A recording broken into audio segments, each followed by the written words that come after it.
Hello everyone, welcome to our YouTube channel and this is Naveen Rana. दोस्तों, Uttarakhand UK triple S C Hindi series का lecture number 20 आज मैं यहाँ पर डिस्कस कर रहा हूँ। अगर आपने बाकी के 19 लेक्चर नहीं देखे हैं तो हमारे यूट्यूब के प्लेलिस्ट में जाइए, पहले इन लेक्चरों को देखिएगा, उसी के बाद इस लेक्चर नंबर 20 को कंटिन्यू करिए। हमारा जो टॉपिक चल रहा है वो चल रहा है अलंकार, और प्रीवियस लेक्चर में हमने उपमा अलंकार को डिटेल्ड से विद इंटरेस्टिंग एग्जाम्पल के साथ कंप्लीट किया हुआ है।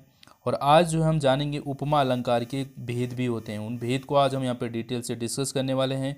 थोड़ा सा मैं रिकेप करके आपको बता देता हूँ कि उपमा अलंकार क्या होता है। उपमा अलंकार का सीधा अर्थ मैंने बताया था, सीधा तुलना करना। उपमा का मतलब होता है तुलना करना, तो इसमें हम तुलना करते हैं। तुलना करने के जो है चार जो है इसके अंग होते हैं। उपमा अलंकार के चार अंग से हम देखते हैं, तुलना करते हैं। तो वो चार अंग कौन कौन से थे? एक था उपमेय। उपमेय क्या होता है? जिसकी उपमा दी जाए, यानी कि जिसकी तुलना की जाती है, ठीक है, जिसकी तुलना की जाती है उसको हम उपमेय कहते थे, और जिससे तुलना की जाती है उसको उपमान कहते हैं, ठीक है। और तीसरा जो था इसका अंग वो था साधारण धर्म, जिस बारे में मतलब जो समानता का गुण होता था दोनों में, उस धर्म को हम साधारण धर्म कहते थे।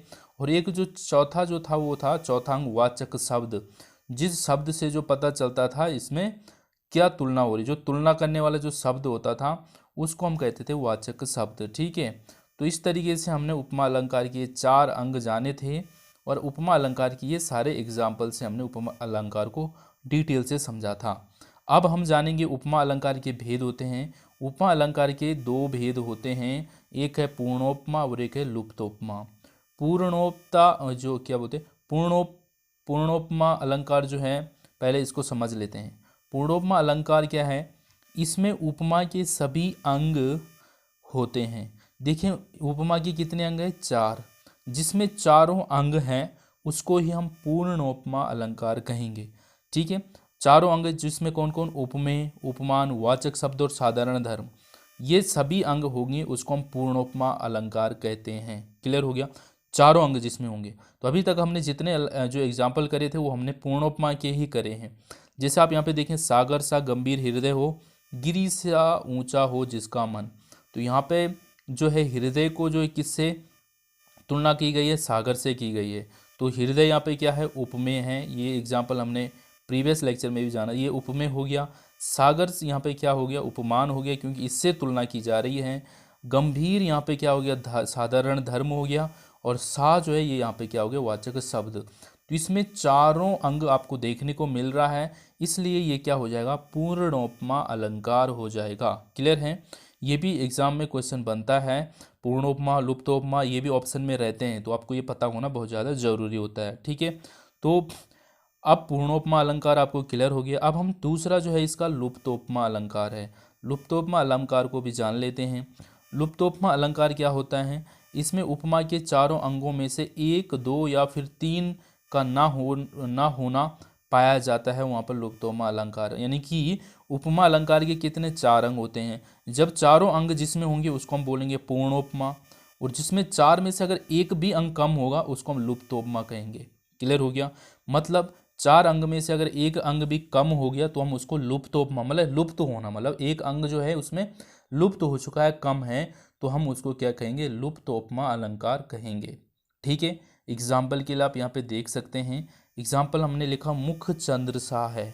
देखेंगे यहाँ पे मुख है, चंद्रसा है। मुख की तुलना चांद से की गई है, ठीक है। तो मुख की जिसकी तुलना की जाती है वो हो जाती है यहाँ पे उपमेय। मुख यहाँ पे क्या हो जाएगा? उपमेय हो जाएगा। जिससे तुलना की जा रही उसको बोलते हैं उपमान। चंद्र क्या हो जाएगा? यहाँ पे उपमान हो जाएगा। और सा यहाँ पे क्या हो जाएगा? ये हो जाएगा वाचक शब्द, ठीक है। बट यहाँ पे क्या नहीं मिल रहा आपको? जो साधारण धर्म है, इन दोनों में क्या चीज़ वो समानता थी वो नहीं बताया जा रहा। मुख चंद्र सा सुंदर है, साधारण धर्म जो है वो लुप्त हो चुका है। यानी कि इसमें चार अंग पूरे, तो जब चार अंग में से एक भी अंग अगर नहीं होगा, लुप्त होगा, तो हम उसको लुप्तोपमा अलंकार कहेंगे। क्लियर हो गया? तो इस तरीके से आपको ये अब उपमा अलंकार कंप्लीट हो चुका है। ठीक है। उपमा अलंकार के दोनों भेद, पूर्णोपमा और नेक्स्ट एक आते हैं अब मालोपमा अलंकार। क्या आता है? मालोपमा अलंकार, ये सारे आपको ऑप्शन में देखने को मिल सकते हैं। मालोपमा अलंकार कौन सा एक दे देंगे आपके पास, ठीक है, काव्य, उसमें बोलेंगे इसमें कौन सा अलंकार है, तो ये सब आपको पता होना चाहिए। अब मालोपमा को समझते हैं। मालोपमा अलंकार क्या होता है? मालोपमा, यदि एक वस्तु की अनेक वस्तुओं से उपमा की जाए तो हम उसको मालोपमा कहते हैं। मतलब सीधी सी बात है, अगर एक ही इसमें उपमेय हो और उपमान इसमें बहुत ज़्यादा हो, मतलब एक वस्तु है उसकी जो है तुलना बहुत सारों से की जा रही है, तब हमारे यहाँ पे मालोपमा हो जाएगा। यानी कि मालोपमा का मतलब है माला धन उपमा, ठीक है, दो शब्दों से मिलकर बना माला धन उपमा, अर्थात जहाँ पर उपमा की माला बन जाए, माला बन जाए मतलब एक शब्द की तुलना, तुलना उपमा का मतलब क्या होता है? तुलना, मतलब एक शब्द की तुलना बहुत सारों से की जाए, वहाँ पे मालोपमा हो जाएगा, ठीक है। जैसे आपने बाकी एग्जाम्पल में देखे होंगे, उसमें ऐसा नहीं आपको देखने को मिला है। यहाँ पे देखो, इस एग्जाम्पल से समझते हैं। देखो एग्जाम्पल में क्या है, सिहनी सी काननों में, योगिनी सी सैलों में, सफरी सी जल में, विहंगनी सी व्योम में, जाती अभी और उन्हें खोज कर लाती है। मैथिली शरण गुप्त की ये कविता है। इसमें इसमें आप देखेंगे एक यशोधरा के लिए जो है सिहनी, योगिनी, सफरी, विहंगनी, ये चार उपमान प्रस्तुत किए गए हैं। यहाँ उपमा की एक माला बन गई है, अतः ये मालोपमा अलंकार हो जाएगा, ठीक है। मतलब एक ही के लिए यहाँ पे चार चार जो है यहाँ पे उपमा इनकी दी गई, चार चार चीज़ों से उसकी तुलना की जा रही है, तो ऐसी कंडीशन में ये मालोपमा हो जाएगा, ठीक है।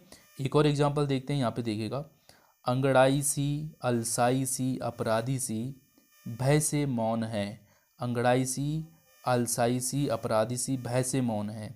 तो जिसकी बात की जा रही है उसको किन किन किन से तुलना की गई है? अंगड़ाई सी, अलसाई सी, अपराधी सी, इन तीन तीन चीज़ों से उसकी जो है तुलना की जा रही है, तीन तीन चीज़, ठीक है।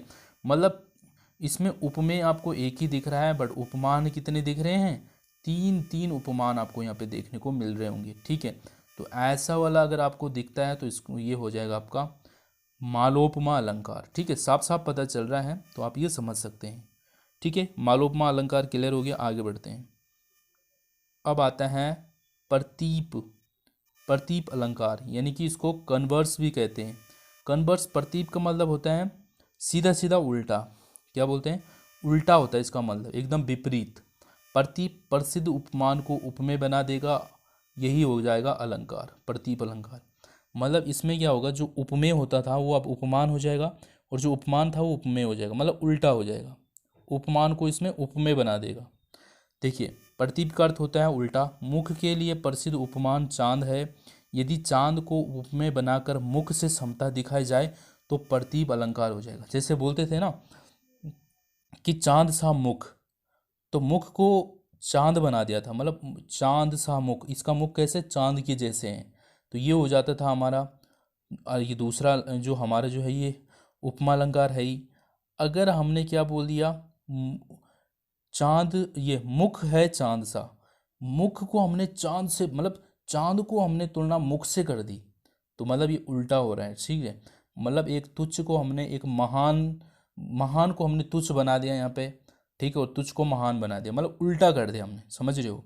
जैसे कि हमने बोला था कि चांद सा मुख, ठीक है, मतलब इसका मुख कैसा है? चांद के जैसे, मतलब मुख को हमने चांद से तुलना करी, बट यहाँ पे उल्टा बोल दिया हमने, मुख चांद सा, ठीक है। यह हमने बोल दिया चांद मुख सा, तो अब चांद को हमने क्या बोल दिया? मुख सा बना दिया, ठीक है। मतलब चांद को हमने यहाँ पे उपमान की जगह पे हमने इसको उपमेय बना दिया, ठीक है। तो अब आप क्लियर हो चुका होगा ये उल्टा होता है। इसका एग्जाम्पल देखेंगे, समझ आ जाएगा। विदा किए बहु विवन करी, फुरे पाए मन काम, उतरी नहाए जमुन जल, जो सरील समश्याम। तुलसीदास की जी ये पोयम काव्य है। श्यामल सरील की उपमा यमुना के नीले जल से दी जा रही है, किंतु यहाँ श्री राम के श्यामल सरील की तरह यमुना का जल बताया गया है, इसलिए यहाँ पर प्रतीप अलंकार, मतलब बिल्कुल उल्टा बताया गया।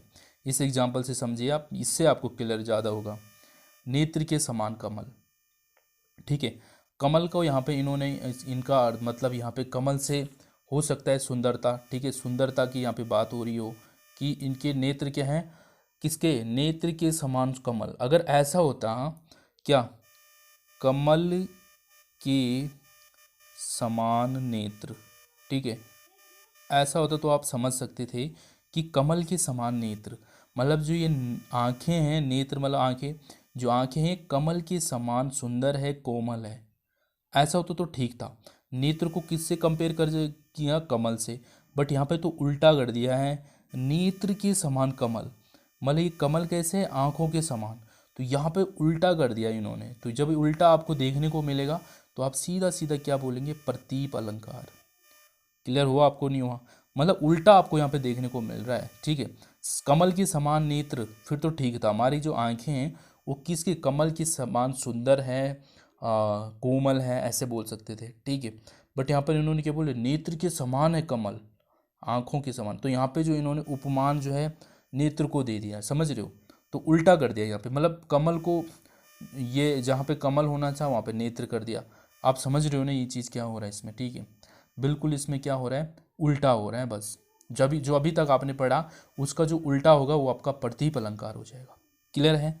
अब आता है एक और अलंकार, देखो बहुत सारे अलंकार है, बस आपको समझ के चढ़ना और अलग अलग इनको जो है नोट्स बनाने हैं। पीडीएफ आपको मिल जाएगी।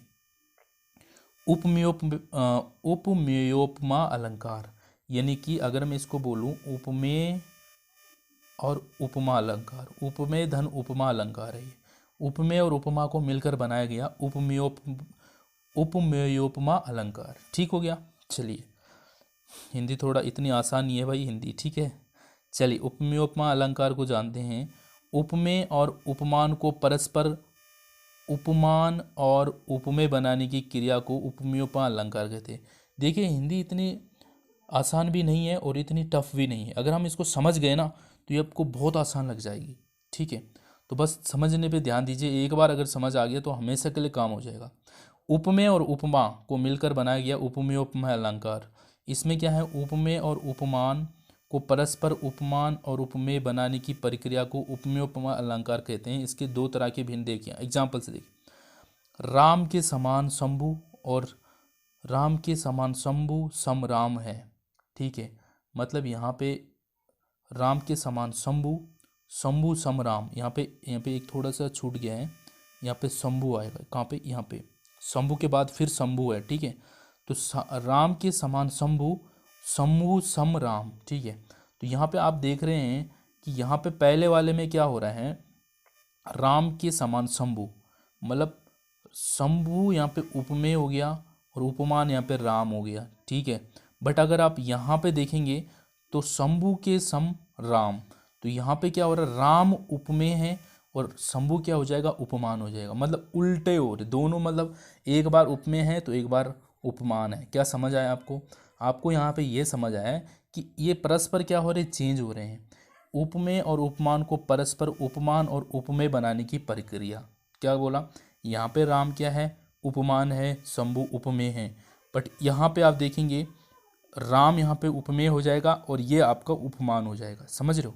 तो दोनों को आप समझने की कोशिश करो क्या हो रहा है, दोनों परस्पर जो है चेंज हो रहे हैं। समझ रहे हो? तो यही उपमेय उपमेयोपमा अलंकार हो जाएगा, ठीक है। आगे बढ़ते हैं। एक आता है अनंत अलंकार, नहीं है ये अनंत नहीं है, ये है अनन्वय अलंकार। क्या है, अनन्वय अलंकार है ये, अनंत नहीं था यहाँ पे, अनन्वय, टाइपिंग मिस्टेक, यहाँ पे लिखा सही, ठीक है। अनन्वय अलंकार आता है एक नया। इस अलंकार को भी जानते हैं, बहुत सिंपल है। जब उपमेय की समता में कोई उपमान नहीं आता है और कहा जाता है कि उपमेय ही उपमान है, तब अनन्वय अलंकार होता है। मतलब इसमें उपमान और उपमेय एक ही रहता है, मतलब कोई और का कंपेयर ही नहीं है इसमें, तो ये अनन्वय हो जाएगा। जैसे राम से राम, सिया से सिया, तो यहाँ पे जो है राम से राम, ठीक है, राम की तुलना उसी से ही की गई है, ठीक है। मतलब राम तो राम ही है जैसे बोलते हैं ना, मतलब उसकी बात वही उसमें उपमेय है, उसी वही इसमें क्या उपमान है। सिया सी सिया, इसी में सिया ही उपमेय है और सिया ही उपमान है। तो जब आपको ऐसा देखने को मिलेगा तो हो जाएगा अनन्वय अलंकार। ठीक हो गया? क्या समझे? जब आपको उपमेय और उपमान भी एक ही देखने को मिलेगा तो आपका क्या हो जाएगा, अनन्वय अलंकार हो जाएगा, ठीक है।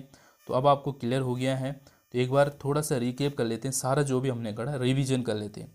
अनन्वय अलंकार क्या होता है, यहीं से पीछे से आगे की तरफ चलते हैं।